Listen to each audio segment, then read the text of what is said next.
Well, welcome back to another Dynodaze video. Please excuse me because I have some form of man flu, so my voice is a little bit croaky and a little bit snotty. But here we have a beautiful FN2. It's got some stickers on it. I might even count them in a bit. This one's here today from Remap. Very minimal mods. It's got a K-Den panel filter and a Tegiwa catback exhaust system. So we'll see how far we get. But let's hope we can get some power in the mid-range. Here we go.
Okay, this has got a cage, look at that.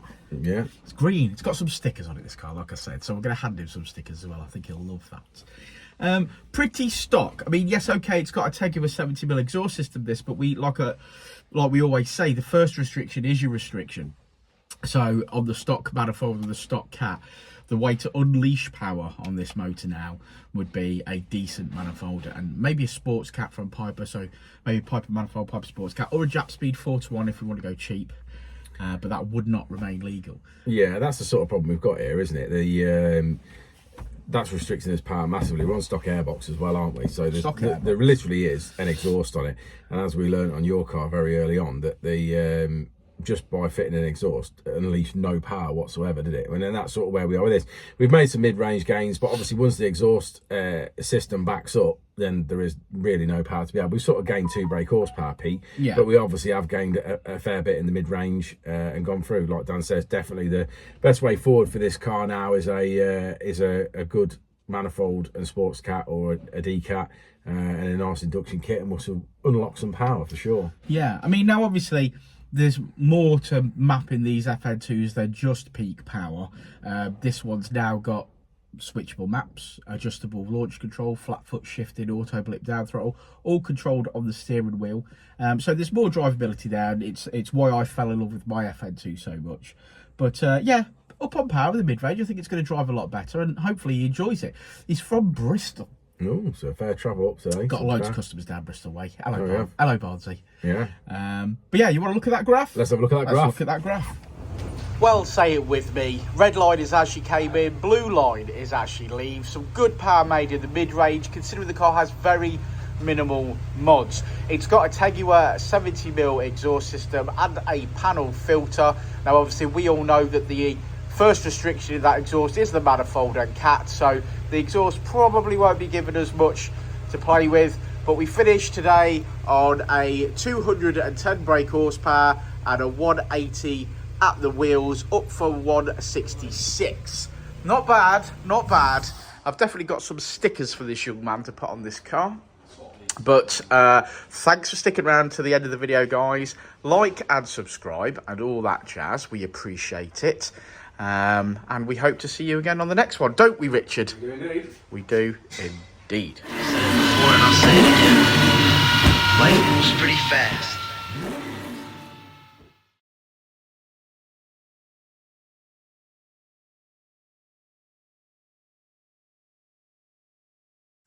Hey, it's your boy Danny at Dynodaze. Just to let you know, every last Saturday of the month is a Honda meet at Dynodaze.